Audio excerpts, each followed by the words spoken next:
Xo'p, o'tgan safargi darsimizda CRM bo'yicha mijozlar bilan qanaqa ishlash kerakligini ko'rib chiqqandik. Endi CRM ga tegishli bo'lgan yana bir muhim qismini o'rganib chiqamiz. Ya'ni kontaktlar bilan ishlash qismini o'tamiz. Bizada kontaktlar modulida kompaniya nomiga tegishli bo'lgan barcha kontaktlar saqlanadi va kelib tanishib chiqamiz. Bizda kontaktlar degan qismi bor. Bu yerda любой bitta kontaktga kiradigan bo'lsak, misol uchun u shaxs bo'lishi mumkin yoki kompaniya sifatida ro'yxatdan o'tkazilgan bo'lishi mumkin. Shifonur ko'p tarmoqli tibbiyot markazi ekan va uni manzillari, INNsi va kerakli ma'lumotlari bor ekan bizda.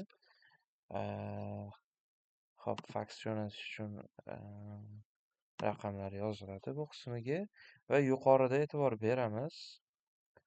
Bu qismida turli xil ma'lumotlar joylashtirilgan, ya'ni bu kontakt bilan bog'liq bo'lgan CRMkadagi baronkalarimiz sonini ko'rsatadi.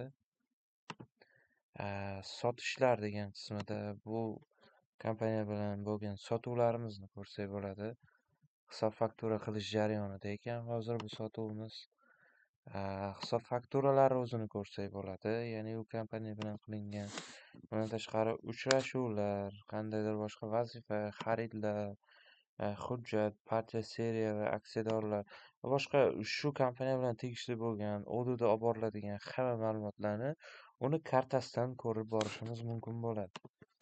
Xo'p, sotishlar pastki qismida bu kontaktga tegishli bo'lgan ba'zi konfiguratsiyalar yoki bo'lmasam kerakli ma'lumotlar kirib olinadi. Ya'ni misol uchun kompaniya sifatida belgilagan bo'lsak, ushbu kompaniyaga tegishli bo'lgan kontaktlarni qo'shishimiz mumkin. Ya'ni hisob faktura bo'yicha kim ishlaydi yoki oddiy bir kontakt yetkazib beruvchi o'sha kompaniyadan yoki boshqa kontakt bo'lishi mumkin. Shu orqali kontaktlarni kiritib olamiz, ya'ni ushbu kompaniyaga tegishli bo'lgan. Sotish va xarid qismi bor. Bu yerda sotish, ya'ni sotuvda ayni bu kompaniya bilan biza bitta sotuvchini belgilab qo'ysak bo'ladi. Ya'ni har bitta sotuv bo'lganda ayni shu sotuvchini o'zi ishlaydi bu mijoz bilan. To'lov shartlari, ya'ni ba'zida to'lov shartlari unikalniy bo'lishi mumkin.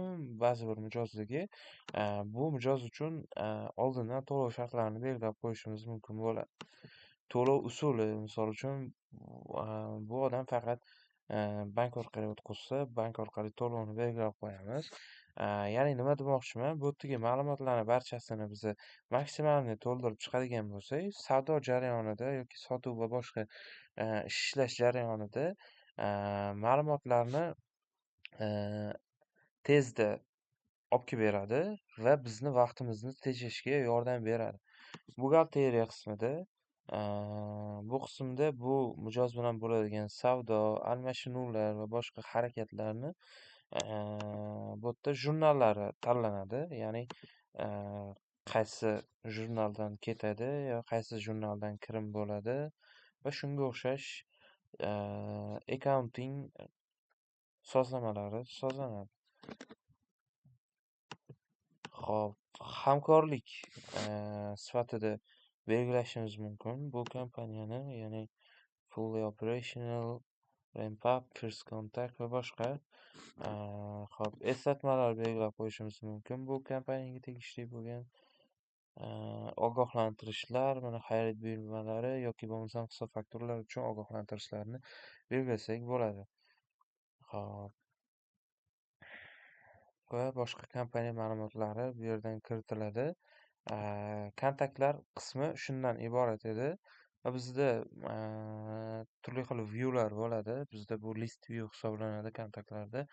Kanban viewga o'tkazadigan bo'lsak, bizda chiroyli formatda kontaktlarni ko'rishimiz mumkin bo'ladi. Joylashuvlar qismida bu yoqda kompaniyalarni qayerda joylashganini biz kartadan ko'rishimiz mumkin, ayni lokatsiyalari orqali.